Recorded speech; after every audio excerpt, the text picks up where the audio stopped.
cost me a penny, love.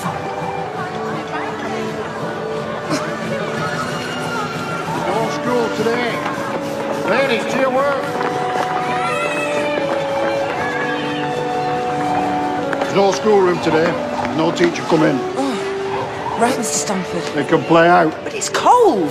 It's fresh air. Come on. Your work won't do itself.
Morning, Doctor. Good morning, Doctor. Too early to talk about rat poison? Never too early for rat poison. Good morning, Mrs. Lytton. Can I have the rats and mice quarterlies, please? Not a very nice subject to start the day with, is it? Vermin? Yes, but these are the 1916 ones. I need the current ones. But they're underneath. I think you should talk to this gentleman. Who is it? Mr. Stanford, Queen Street Mill. And that is for you. Thank you. Good morning. Morning. Any more news on Mr. Lytton? Oh, just 1 or 2 days. Battalion's on its way home, so they say. That's good, isn't it? We can all get back to normal. That's the one, I think. Look, Mrs. Lytton, forget the rodents. I need the recent bronchopneumonic figures, specifically influenza. There's a child dead at the Queen Street Mill. Flu? We're done with that, aren't we? We had it in August. Mrs. Lytton, leave these. I would like you to come with me. I may need some help, yes. Yes, I've been in this job for 30 years, and let me tell you, don't, it does come back. Cheerio.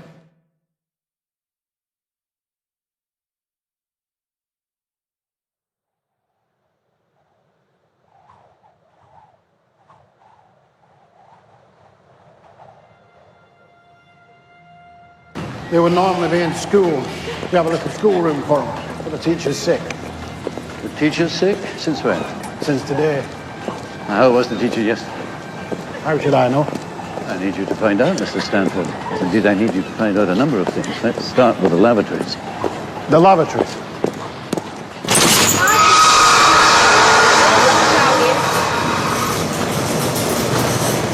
You have only one towel, Mr. Stanford, for this entire floor. They can bring their own.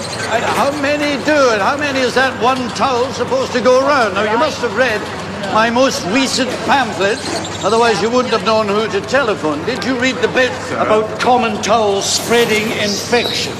I'm running a business in difficult times, Dr Niven. Along much more charitable lines than a lot of other men. It's as much as I can do to keep the looms going. I've no men.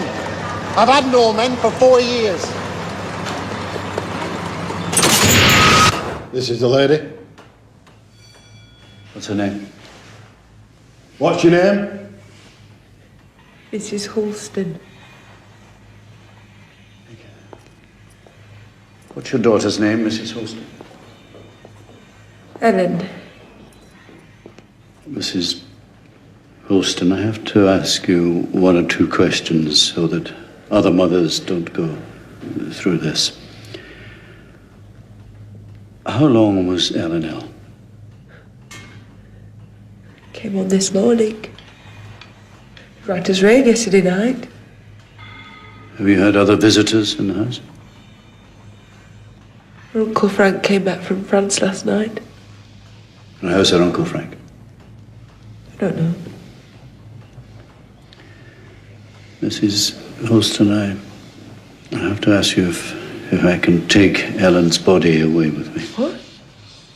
You have to identify what caused this. It will be of great benefit. Benefit? To who? Not to her. No, love. But it might stop it happening to the other kiddies. You're not going to cut her up. Mr. Stanford? You wouldn't do it if it wasn't going to help. Have you got beds? Yeah. Yes, I've got a lad. And you'd have him cut up, would you? I'll not have her taken. I have a husband who I've never buried, who's lying in pieces somewhere with no grave. I'll not have her taken. Now then, Mrs. Alston, if the doctor says he wants to take the child, then surely he's got good reason, hasn't he? So shall we stop being sentimental? You've still got other kiddies to feed. Don't you touch her. This may signify the start of a new outbreak. I want an ambulance service specifically for any child taken with flu at school to get them home and quarantined. So who's supposed to look after them? The parents, health visitors. There should be a quarantine room in every home. Bit of a luxury. Most homes only have 2 rooms. Well, then they can divide a room with a cut, and all the information is in my last leaflet. I want 150,000 more of it. I want all public assemblies curtailed. I want the Sunday school shut down. I want the tram stop, and I want the mills closed. You do aim high, don't you, Doctor? The girl's ears have turned blue. Heliotrope cyanosis. It's what happens at the last stages before death. But you don't have any post-mortem evidence? Not as yet.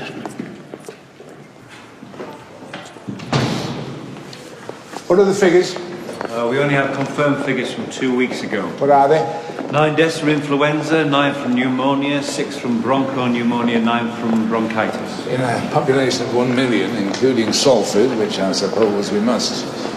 The Evening News says that this winter, Manchester won't be infected. I didn't realise that the qualification for writing for the Evening News was a degree in medical science. We did have a very expensive false alarm in the summer. Dr Niven, I closed things down for you. There was hardly an outbreak at all. 20% of the people got it. The fatality rates were low. You're twitchy. Yes, I'm cautious. It comes back. Well, why don't you get me the current figures? I'll see what I can do. Well, that takes time. But surely, like the doctor says, prevention's better than cure. We need to do something now. It's not my job to close things down, James. It's my job to keep things running. And since we're about to come out of this war, I rather fear that my chief health priority is going to be VD. Sorry.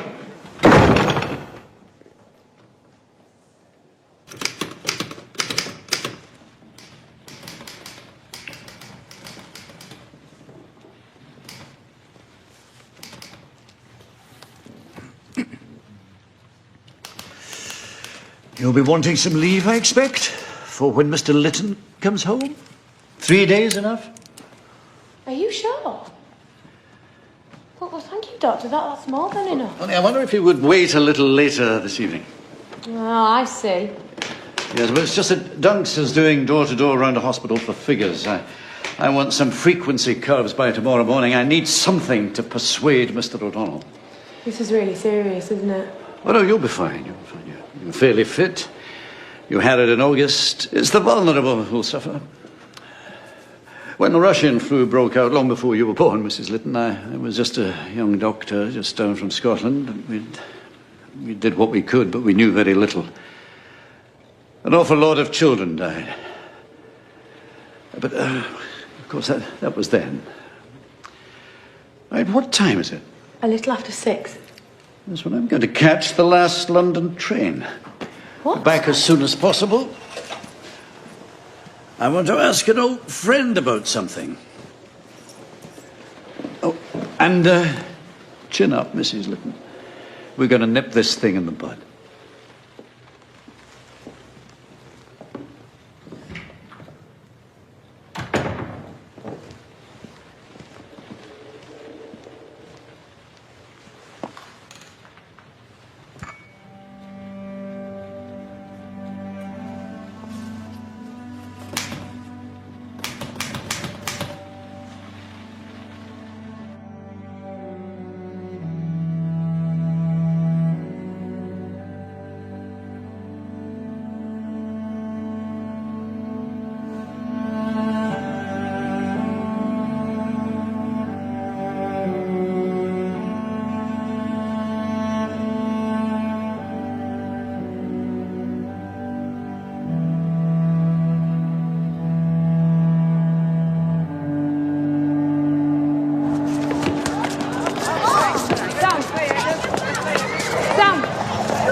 I won't tell you again. Get inside, and the rest of you get back to your mummies. Go on. I will not tell you again. Get inside.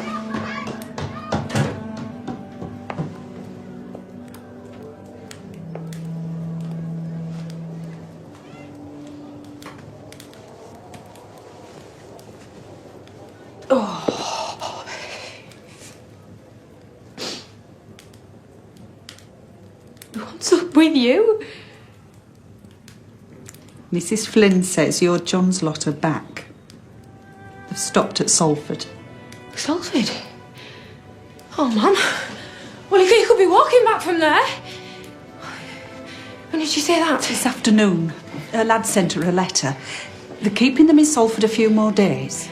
Oh, why? She didn't say. You know how the army is. Well, why didn't he send me a letter?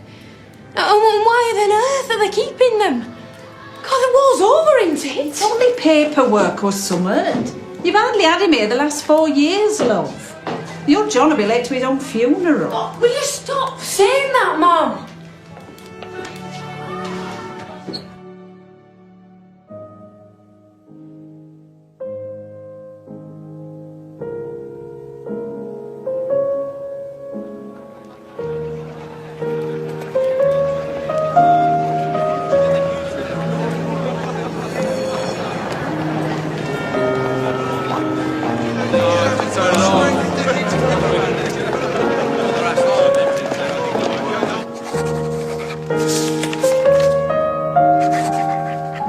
Sickness was almost completely unpredictable, and it is very hard to prepare for something one cannot predict. This is the second wave of it, Sir Arthur. One can always predict that there will be a second wave. The chances of coordinating a nationwide or even metropolis-wide strategy to any kind of influenza are so slim they're impossible. London is infected, as are Liverpool and Glasgow. They are the first ports of call. We have neither the resources nor the personnel to contain this. With regret, we must just allow it to take its course. Manchester has hardly been touched yet, Sir Arthur, and that is why I am here. You have people working on a vaccine, don't you? I beg your pardon? I understand that you have people working on a vaccine. I don't know why you would understand that.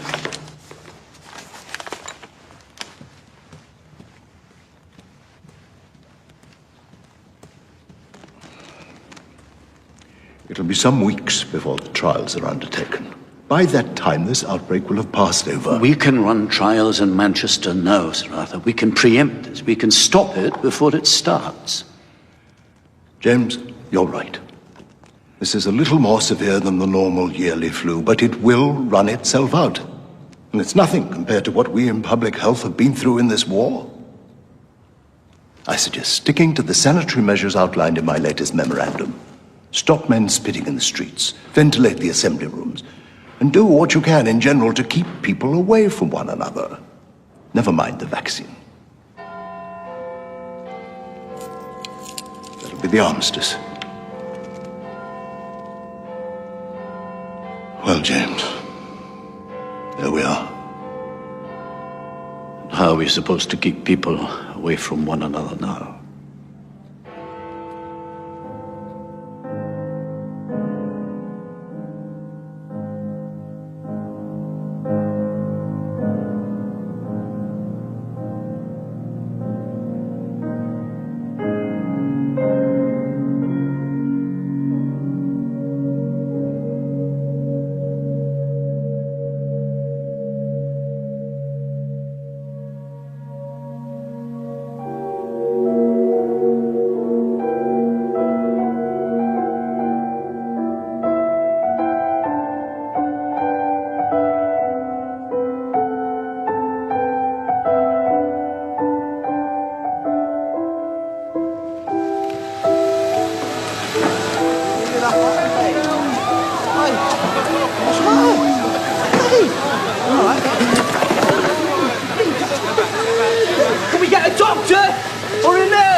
Police! Everybody stand back. Right, get him into that waiting room.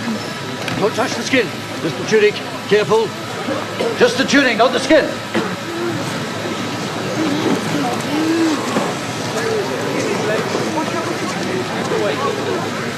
Right, we have to clear this waiting room, please. Please. Everybody else.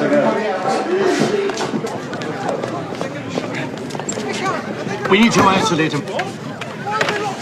What are you doing? You can't just leave him. We need an ambulance. There's as many coming as can. They're sick getting off all the trains. We have to stop the spreading. We have to seal off the station. We can't enforce it, sir. I'm the only one here. Everyone else is on the armistice party. What armistice party? Albert Square. Dear God. Yeah, come on, sir, leave it. Go.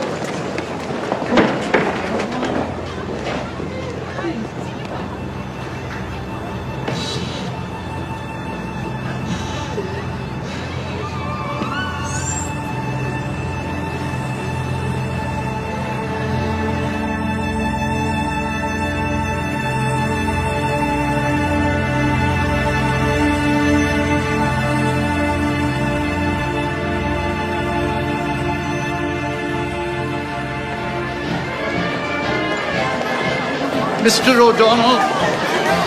James, you remember my wife? How do you do? Can you please send these people home? Why? There is a lot of infection coming home with the boys. People should not gather. Oh, this is an old woman, James. What do you want them to remember in 20 years' time? The fact they had an almighty party to celebrate the end of the worst bloody 4 years of their lives, and the fact that our municipality sent them all home because we're worried they might get a nasty cold. I've seen a young man coughing his lungs up at Oxford Road. This is no cold. Good afternoon, Doctor. How is London? It was full. Now, did you get over to the hospital? Did you get the latest figures? Well, there's not much chance of getting anything from the day apart from trodden on. Sorry, flat feet. Very good for getting you out the army, not so good for dancing. But I need these figures first thing tomorrow. All right. I wish we just close this down.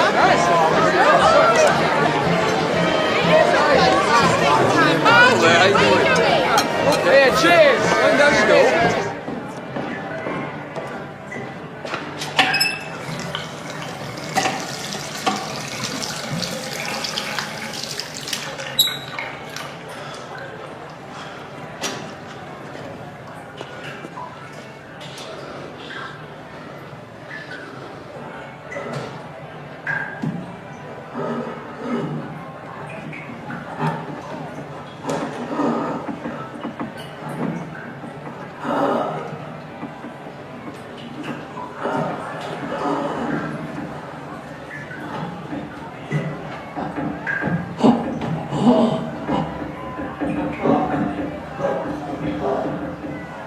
Dear God.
Heliotrope cyanosis, purplish tinge to the mouth, named after a flower.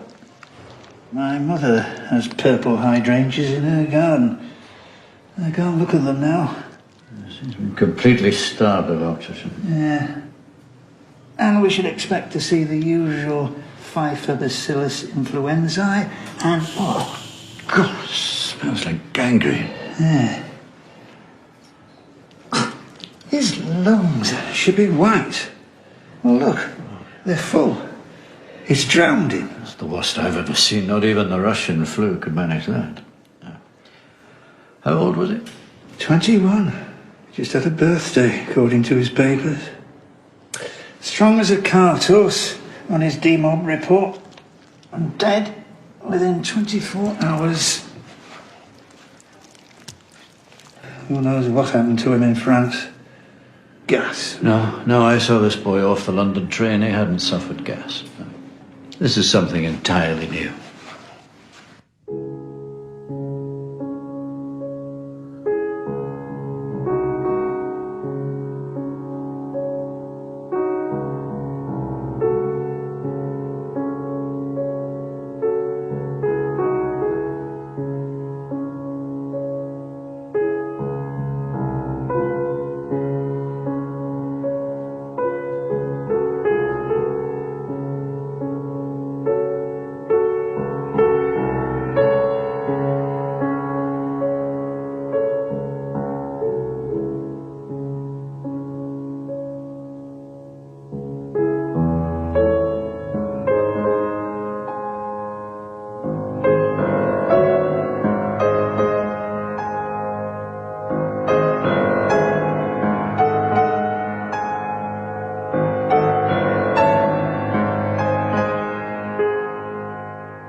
Oh, Doctor, I'm really sorry. I've been entertaining this gentleman in the press for as long as possible, and I probably said all the wrong things. Spanish flu, where's it really come from, Doctor? America? Regardless of where it's from, it's here. You can tell your readers to stay inside. Well, what do you say to the assertion that the majority of American troops currently stationed at Old Trafford are presenting with the disease? No comment. What about this immunity we're all supposed to have? Can we assume that if you had it in the summer, you won't have it again? I'm afraid I cannot answer that. Are you going to have to close down the city? Look, I can't answer any of these questions, and don't make up your own answers and then print them. Listen, why don't you take a leaflet? Yes, print that if you want to be responsible, and don't panic, people, and don't print rumours. Doctor, just man to man. If we had it in the summer, are we immune? I really don't know that. You're going to have to close the city. You hear that from the town hall. Thank you.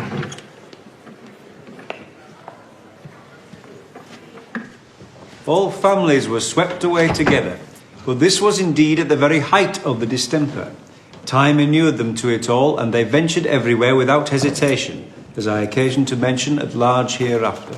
What's that? Daniel Defoe, a journal of the plague year. Please tell us that you found something more recent than that. What plague year? 1665.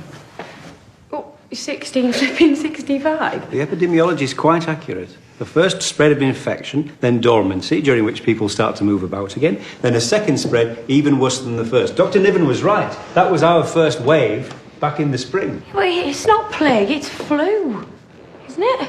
So flu has nothing in common with pneumonic or bubonic plague, Mrs. Lytton, and it is not helpful to refer to it in that way. Well, except that a second spread is common to most infectious diseases if the incubation period is long enough. It's the same with the Black Death, the Great Plague, the plague of Justinian in the middle 6th century, even your Russian flu, Doctor. It's because of human behaviour. People believe it's over, they start moving about again, and up it pops, worse than before. All this is medically established. Yes, but I'm talking about socially. Aside from all the other problems, I think we need to start preparing for the social difficulties. It's the same with all significant epidemics. Social order breaks down. You have looting, fighting, unrest. The rich leave and the poor remain to die. What? Please, could you keep to the statistics, Mr. Dunks? All right. Medical office? I found this in the library, too. Well, not much of any use in there. Would accept the charges. I thought that it wasn't spread by breath. It probably was. I thought that civil intervention wasn't necessary. It probably should have been. And I'm afraid that I allowed myself to be convinced by the powers that be when they said that they didn't want to notify the disease. Mum? Well, I did better than Sir Arthur Dam Newson. They were dropping like flies while he was MOH in Brighton. Oh, God. All right. Just stay with him, all right? All right. Oh, God. It's Sam. Who? My son. Oh, right. Right, Mrs. Litton, get yourself home right away. Quickly, we can spare you, please. Thank you. Yes, quickly.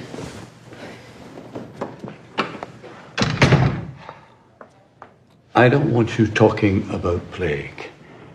People fight in the streets because they get panicked. And if you say the word plague to them, that's the first thing they'll do. It is a plague, though, isn't it?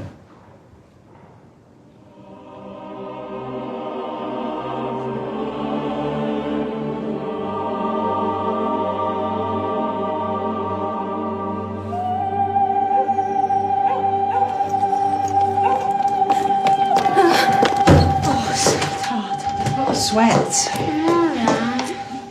What's the advice, love? Right. We've got to keep him isolated and, well, let's get that window open. Get some fresh air in.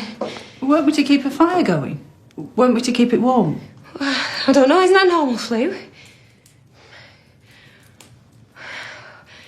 Well, they never said what to do when you've got it, only what to do to stop it spreading. Right. Let's wash our hands, and I'll get some water from the pump. That's it. Well, maybe we should move them in there.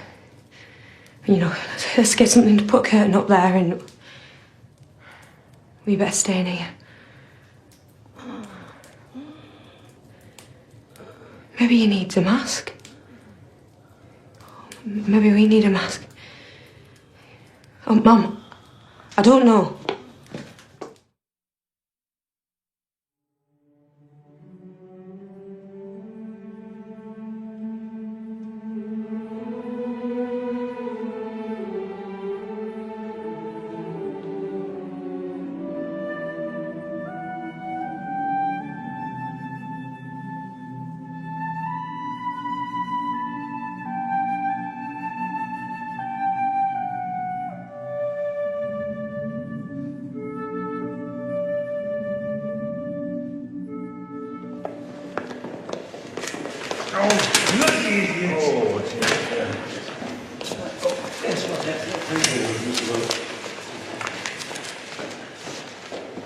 Makes me sick. Shuffling these damn papers all day. No bloody use. Yes, it is. Now stop counting.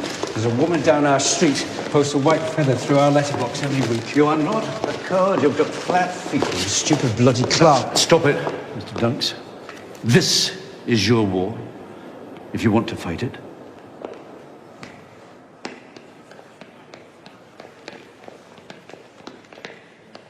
We'll have more of Dr. Niven's pamphlets printed.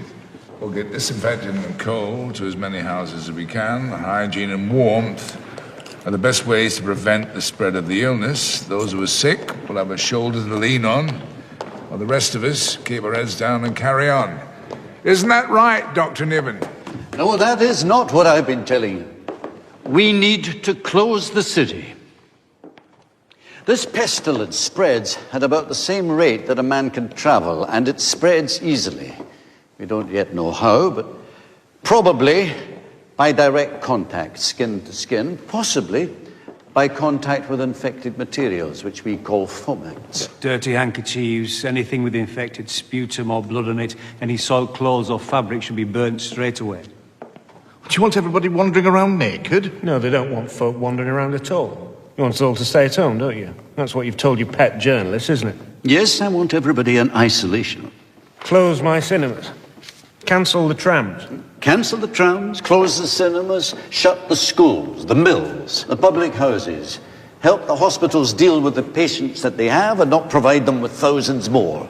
Shut the city. We can't enforce that. We'd need the army. Half the army are in Salford Hospital. We're not establishing martial law. I wouldn't know how to in any case. Now, short of a miracle cure, this is the only way to stop it. I've nothing from London on this matter, Dr. Niven, and we must follow London's lead. Yes, London is letting it run its own course, however fatal. But this is Manchester. Manchester makes its own choices, its own destiny. Too bloody right. If we do implement these closures, it is to be understood that they will reopen and be back to normal again as soon as possible. It is understood. I will not be closing my Sunday schools. I beg your pardon? As an officer of God's communion, I refuse to sanction the closing of the Sunday schools. This thing kills children. Adults can look after their own spiritual well-being. I will not be turning the children away.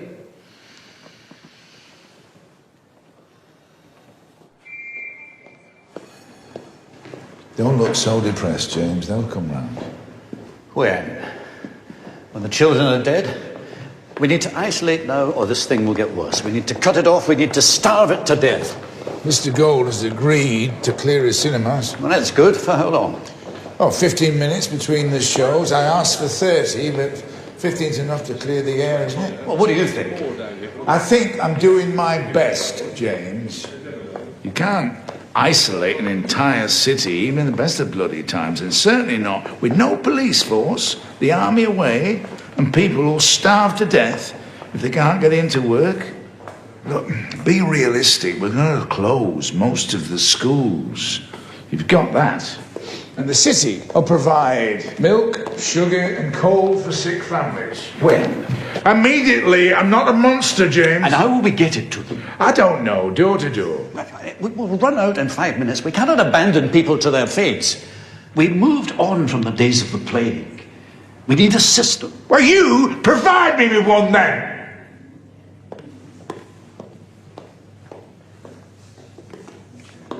Plague? I thought we weren't supposed to mention plague. I need you to find out the exact quantities that we have available of milk, glaxo, coal and sugar, and their costs. We also need to find out how many men and vehicles that we have at our disposal. And don't begin to tell me that there isn't the time.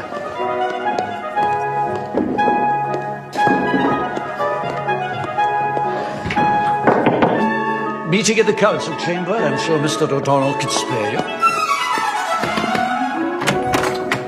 Public monuments and lavatories has now been subsumed into health. Gentlemen, please. Right, so 2 of you go to the Salvation Army, 2 of you go to the Boys Brigade, 2 of you go to the Women's Social and Political Union. Dr Niven wants at least 3 volunteers for everyone here. Come on, this is our war now. Oh, today will be mainly a paper chase. Tomorrow, the real work will start. We will find the homes for children from the school registers. We'll find the homes without a man from the war casualty list. We'll find the poor homes from the special assistance register. I want to have all these documents and papers here and collated by tea time. Thank you very much, ladies and gentlemen. Trams have stopped running. Prepare for some extra legwork. £6 worth of milk, £25 worth of coal, £30 worth of sugar. Per street? No, that's the entire city. Good God in Ireland. Well, let's see what these devils are. See what we've actually got. I mean, all these things are miles out of the city. Let's stir things up a bit. Let's get this coal into where it's really needed. Let's like there. Now, how many delivery men do we have? Well, it's changing every day. Let's work on the assumption that half of them will be ill on any one day. 20 wagons. And how many homes can you do in a day? Well, they can do streets. No. I don't want streets. I want it targeted at homes. Which one? Well, the homes with a family and no man there. Homes that live on less than 18 shillings a week. Homes that require assistance. I don't know where they are. Well, that's why we sent our people out there and there and there.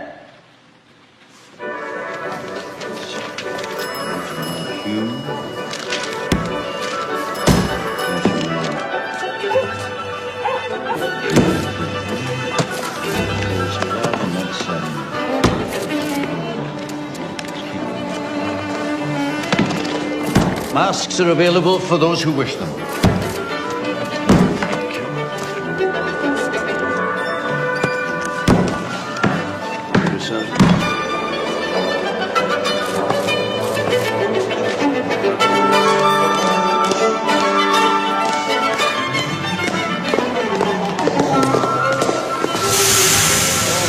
Right, over here, please. Over here, thank you. Doctor's orders. Take this one. Just directly to Stretford Street. Half a dozen houses there without coal. Straight on to Heaton-Moor, Moss Side and Didsbury. Homes, yes, homes. Specific homes, not streets, homes. No, there's not enough. Pardon? There's not enough coal, there's not enough wagoners. There's more of them ill than we thought. Then we have to send it to the parts of the city with the most children. That has to be the priority. Over here. Parts of the city with the most schools. So, Could have those 3 on that trolley there.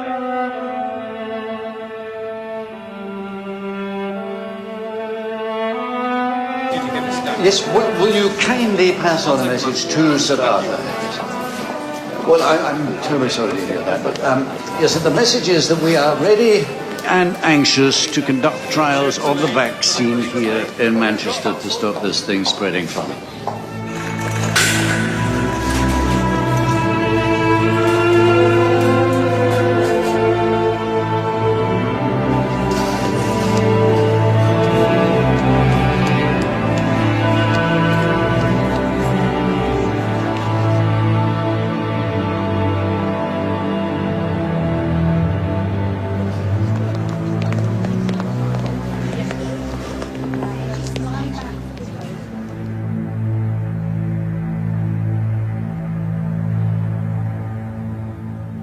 Well, would you send someone down the street to tell her?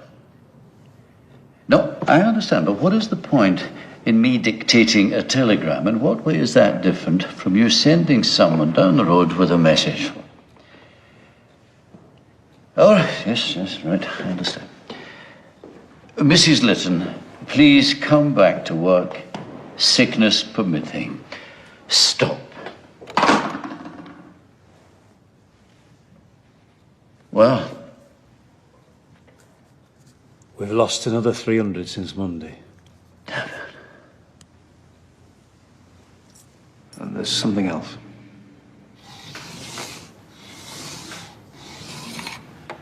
I think there's a pattern. We expect to find deaths at each end of the spectrum, and there are, but there are also a considerable number of deaths here where there should be very few. The curve of mortality peaks between the ages of 20 and 34. Oh, perhaps it's because the very young and the very old are dying at home, and what we're looking at here is the middle group who die in hospital. No. You know as well as I do, they shouldn't be dying at all. There should be no deaths here at all. They should be best equipped to fight it off.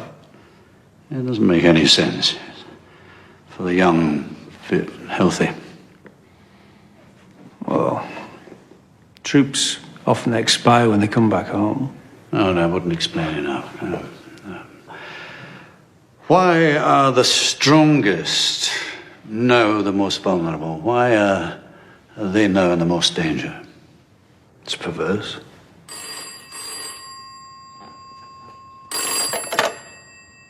Yes, Dr. Niven. Yes, I am Mrs. Lytton's employer. Is this where Mrs. Lytton lives? Yes, Brick Street. Is Brick Street on our list? No, I don't think so. It's not a priority. There's not so many schools here. What did happen to your eye, by the way? I advised the gentleman against spitting in the streets. This is the thanks I got. Which one is it?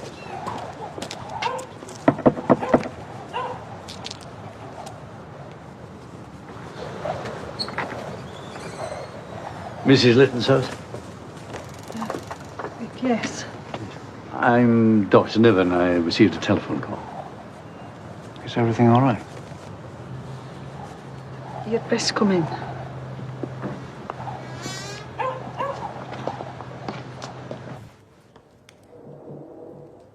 Mrs. Lytton?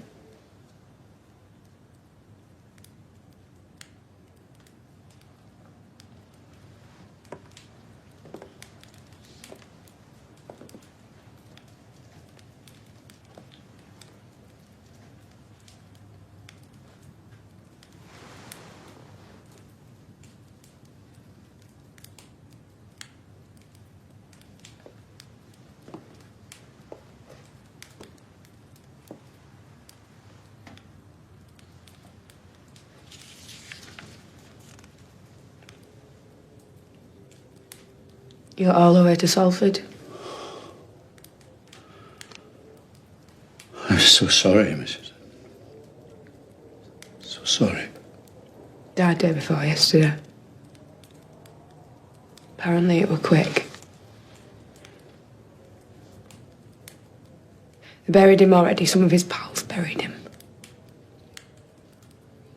Apparently he wrote me a letter, but the sergeant, told him to burn it. Burn all his stuff. God, Peggy, I'm so sorry. Stops it spreading, doesn't it?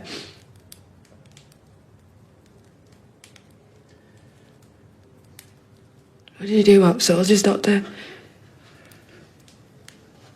I didn't... What did you do? About the grown-ups? Because it's not the children, is it? I mean, he's fine, just a bit off colour with it. It's the men that it's killing. It's 3 on this road, and now my John. What's happening with this sickness? It does nothing that we expected. Well, who's going to look after this lot if I get it, eh? Looked after, you'll all be looked after.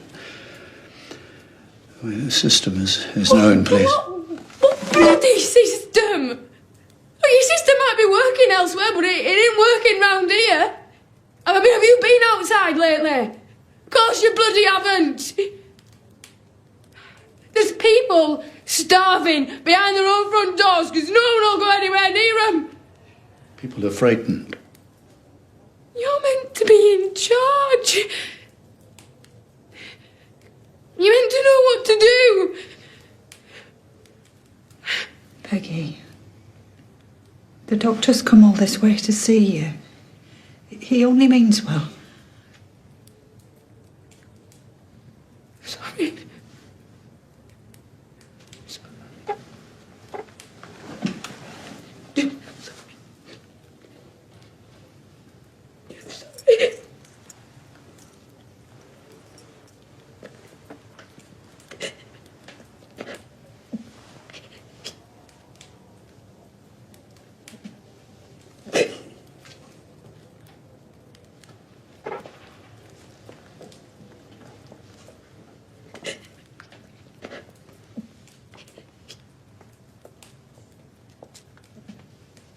I will ensure that her wages are paid for as long as she likes. She can come back to work at any time.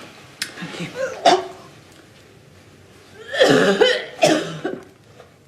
This is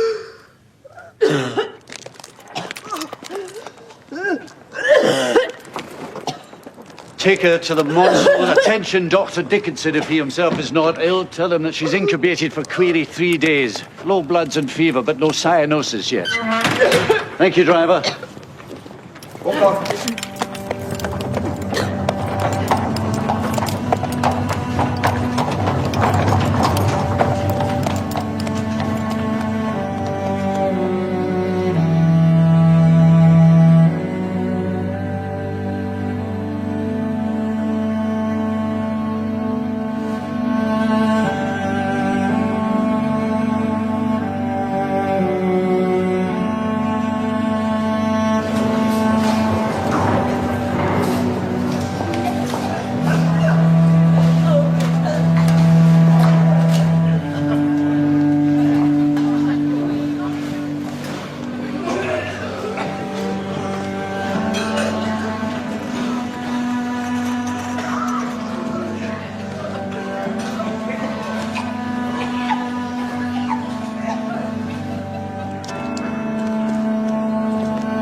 Latest figures?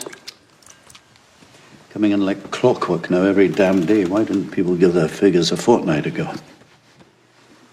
London's a catastrophe. They're losing 1,500 a week. Starting to call it another Passchendaele. I don't know what else I can do, Mr. Dunks. I've been doing this all my life. Ask me to get clean water or milk or get rid of rodents.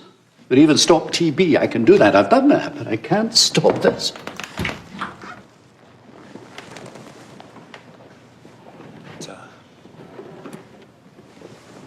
Just arrived from London.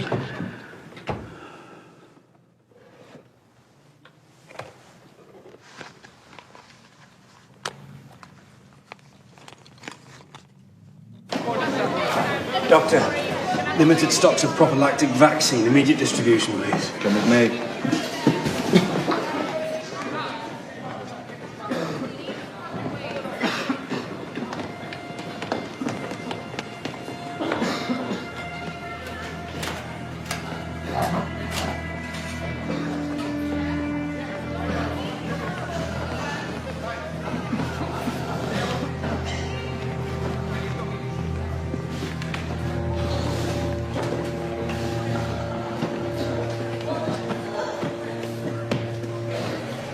Oh, dear God. Matron, why is this lady not in the main ward? We've no more beds, Doctor. Her hair is top white, although that's not critical. And look at the fingernails. You must have tapped the keratin for some reason. It's all right, I know it looks terrible, but I've known them survive like that. What is your prognosis here, Matron? She'll be all right, providing she makes it through the night. If cyanosis presents, it's not so good. Yes, but there's no cyanosis presenting. Not yet. That's why I insist that she has to find a main ward. She needs to have oxygen into the lungs as a matter of urgency. That is the centre of the attack. I'm aware of this, Doctor. I know you're under pressure, Matron, but please. I'll see what I can do, Doctor. You're taken care of, rest assured.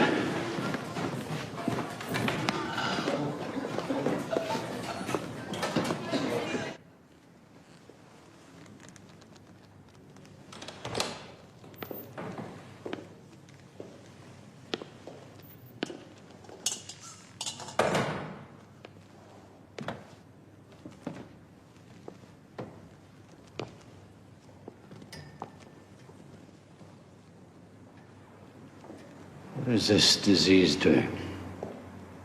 Everyone gets flu, everyone always gets flu, but why is it the strongest that die? So horribly. The hemorrhaging in these lungs is the worst we've ever seen. It's brutal. It's like they've been attacked.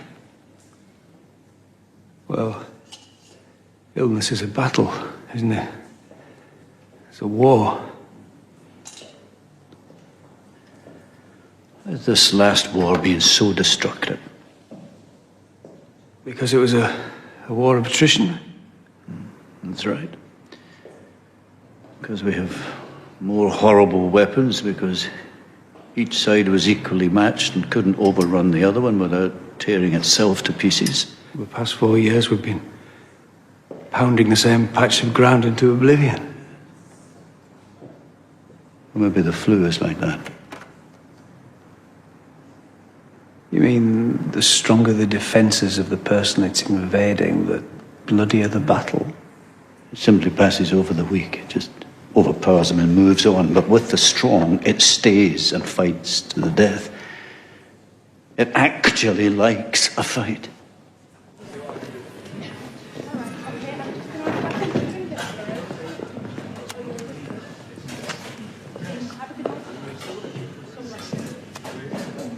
Thank you, Matron. Thank you, Doctor. You'll pull through if you can just hang on. She won't give up, our Peggy.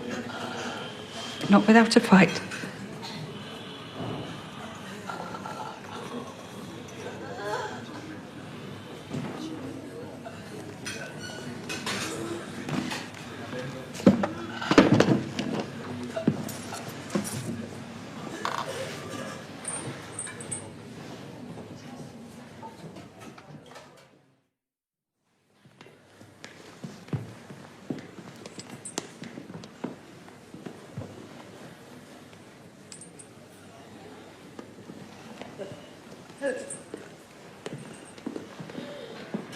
Peggy? Hello, sweetheart.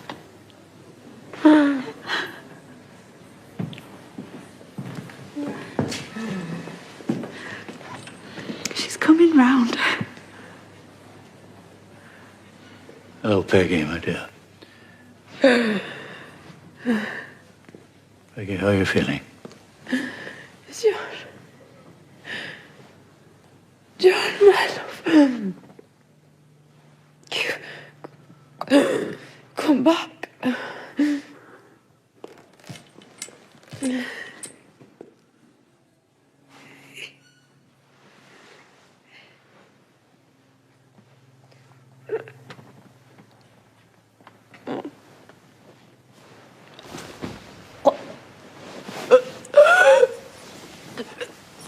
I think the child should leave now. Mrs. Kershaw? Mrs. Kershaw, please. It's all right, sir. It's all right now. No cyanosis is presented. Quickly, doctor, please.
Well, you managed extremely well, both of you.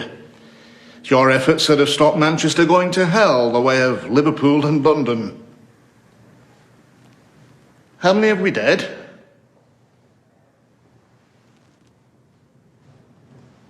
How many have we dead, Mr. Donks? 2,500. Out of 1 million. So far, most of them women, many of them were young. Yes, I appreciate that. What about this vaccine? The vaccines made no quantifiable difference to the rates of infection or mortality. Might have done, if we'd had it in time. A lot of things might have made a difference if we had done them in time. Well, we can pat ourselves on the back. Manchester escaped the worst. Anyway, we've got to get on.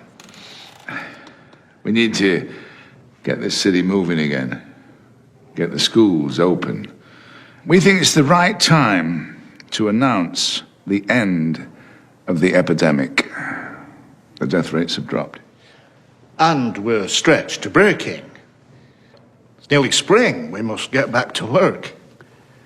Wasn't the Great Plague signed off in the spring, Mr. Doctor? Yes, that's right. This was no great plague, James. And in no small part thanks to you. But we've isolated the city long enough. We need to get back to normal. Let's declare it over. Forget the whole business. Put this ghastly second wave behind us.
It is not necessary to understand the epidemiology of influenza to see that more might have been done to limit the spread of the disease, and that public health authorities might be expected, in future occurrences, to press for further precautions to be taken in the presence of a severe outbreak.